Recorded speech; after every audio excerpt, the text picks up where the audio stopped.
All right, opening statements on tonight's victory. Well, I thought the kids really played well. Really proud of the effort. My coaches did a great job of preparing the kids for the game. And the kids went out and executed. I thought the key to the game was not turning the ball over and also keeping the penalties down, but that's the half we didn't get done. Questions? What's the feeling right now, winning back-to-back state titles, and also having that football field named after you at Duncanville High School? I just talked to a school board member that said they love you, they don't want you to ever leave.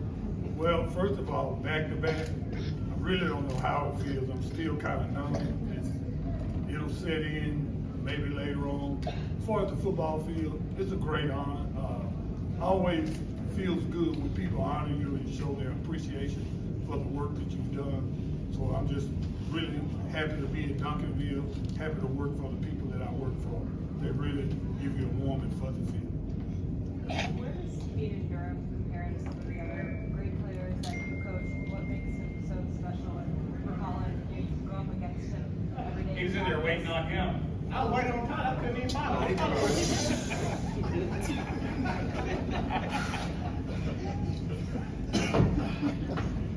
We'll start that question over. So, what makes Kayon such a special player? And for Colin, who has to face in practice every day, what makes him so tough to tackle? Well, I think something that you guys probably don't realize is that Kayon is an outstanding person, first of all. He's an outstanding young man. And, with that, I think that the success that he has just kind of bounces off his personality. But as far as the kind of running back he's one of the best I've coached. Of course, he makes me a good coach, and I'm just proud that he's on my team. Colin is the exact opposite. I mean, he's a great young man, but he wears his feelings on his sleeve, and that's really good too. Not well at times, but the good thing about it is that we have a great relationship. He's been the MVP 2 years in a row. He's played well year in and year out, and sometimes you need both. You need the quiet, silent leader, and then you need the vocal guy that really steps up and gets everybody else going. Hey, what does this mean to you, and what's it mean to get another state title from Coach Samples?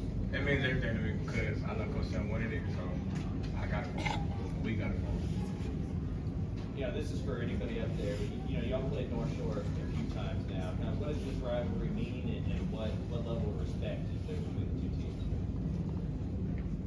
It means a lot, especially to the DFW and to Houston itself. It's probably one of the biggest rivalries in Texas. So it means everything, honestly. Like seeing each other one more time and us getting our get back, it means a lot. Coach Samples, Willie's a young coach. He has nothing but great things to say about you. What do you give a young coach that's starting off? What kind of advice would you give Willie, going forward? Well, he's doing a great job. His record and the way he's played all year exemplifies that. I just say keep working and keep his head to the grind. No one can predict when success is going to come. All you can do is just stick to your beliefs and the goals that you have for yourself. At the end, your hard work it'll pay off. Coach, along with that first state championship with 2 African American head coaches, what does that mean to you to be a part of it after all you've accomplished? Well, it means a lot. I think one of the things it addresses a lot of the stereotypes that are out there. We hear it. I get tired of it, frankly.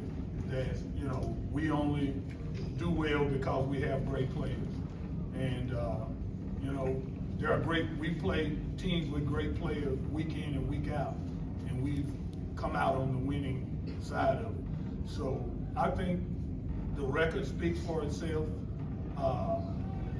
What you see on the field speaks for itself, and I think that at some point, some of the chatter has to stop. And at some point, they need to just give us credit for being good coaches like everybody else. What advice would you give to other minority coaches who like to climb the ranks?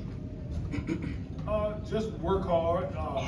Biggest thing about it is these young men, like I said, they're both different.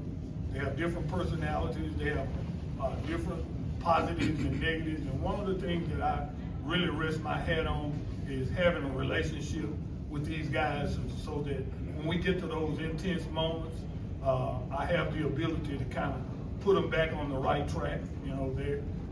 They're not just players to me. They're like sons.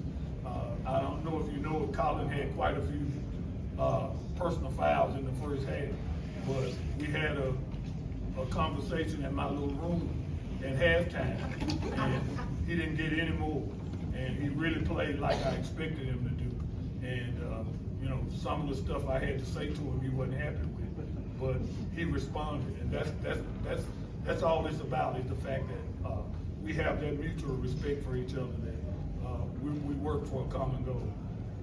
Coach, or any of the players, what was the resolve and determination of this team after the loss of the Soul? Oh, that was everything. I've had this happen several times in my career. People were telling us, that is there anybody that can beat Duncanville? Y'all need to play SMU and that kind of stuff. And sometimes that whole thought process really makes you feel bigger than you really are. And I think the DeSoto game really put our feet back on the ground and showed us that we're just like anybody else. And like I told them, that our biggest enemy was ourselves. And against DeSoto, that's what happened. We beat ourselves. And we vowed after that game that we wouldn't lose another game. And it came true. What is in